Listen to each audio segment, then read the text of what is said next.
ସତ ହେଲା ମହିଳାଙ୍କ ଭବିଷ୍ୟବାଣୀ। ପ୍ଲେନ୍ ଦୁର୍ଘଟଣା ହେବ ବୋଲି ଆଗରୁ କହିଦେଇଥିଲେ। ନମସ୍କାର ଦର୍ଶକ ବନ୍ଧୁ। ଜୁନ୍ 12 ତାରିଖରେ ଅହମ୍ମଦାବାଦରେ ଏୟାର ଇଣ୍ଡିଆ ଏକ ବିମାନ ଦୁର୍ଘଟଣାଗ୍ରସ୍ତ ହୋଇଥିଲା। ଏହି ବିମାନ ଦୁର୍ଘଟଣାରେ 241 ଜଣ ଯାତ୍ରୀଙ୍କ ମୃତ୍ୟୁ ହୋଇଥିଲା। ଜଣେ ମହିଳା ଭବିଷ୍ୟବାଣୀ କରିଥିଲେ ଏହି ଦୁର୍ଘଟଣା ହେବ ବୋଲି। ପୂର୍ବରୁ ଭବିଷ୍ୟବାଣୀ ହୋଇଥିଲା। ଆଉ ଏହି ବିଷୟରେ ଅଧିକ ଖବର ଆପଣମାନେ ପାଇପାରିବେ। ଜୁନ୍ ମାସ 12 ତାରିଖରେ ବିମାନ ଦୁର୍ଘଟଣା ହୋଇଥିଲା। ଜୁନ୍ ମାସ 5 ତାରିଖରେ ଏହି ମହିଳା ଜଣକ ଭବିଷ୍ୟବାଣୀ କରି କହିଥିଲେ ଜୁନ୍ ମାସ 12 ତାରିଖରେ ହୋଇଥିବା ବିମାନ ଦୁର୍ଘଟଣା ସାରା ଦେଶକୁ ଦୋହଲାଇ ଦେଇଥିଲା। ଜୁନ୍ ମାସ 12 ତାରିଖରେ ହୋଇଥିବା ବିମାନ ଦୁର୍ଘଟଣା ଭୟାବହତା ସାରା ବିଶ୍ୱରେ ଦେଖାଯାଇଛି।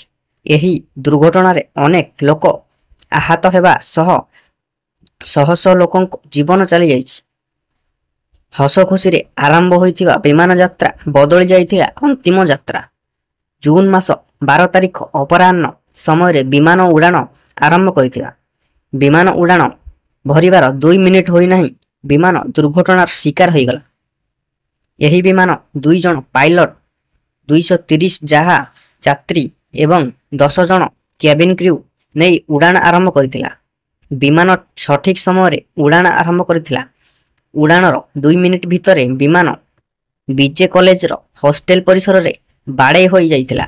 ଏହି ବିମାନ ଦୁର୍ଘଟଣାରେ ଜଣ ଛାଡ଼ି 241 ଜଣଙ୍କର ଦେହାନ୍ତ ହୋଇଛି। ବିମାନ ଯେଉଁ ହଷ୍ଟେଲରେ ପିଟି ହୋଇଥିଲା ସେହି ହଷ୍ଟେଲରେ ଅନ୍ତେବାସୀ 33 ଜଣଙ୍କର ମୃତ୍ୟୁ ହୋଇଥିଲା।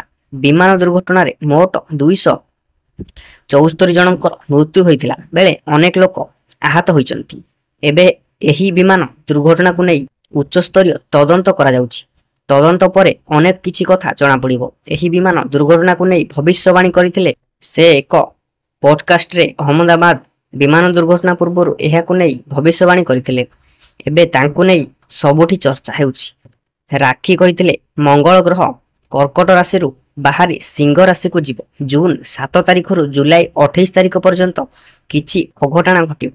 ଅନେକ ଲୋକଙ୍କ ଜୀବନ ହାନି ହେବ ବୋଲି ସେ ଭବିଷ୍ୟବାଣୀ କରିଥିଲେ, ଯାହା ଏବେ ସତ ହୋଇଛି। ଏହି ମହିଳା ଜ୍ୟୋତିର୍ବିଦଙ୍କୁ ସତର୍କ କରାଇ ଦେଇଛନ୍ତି।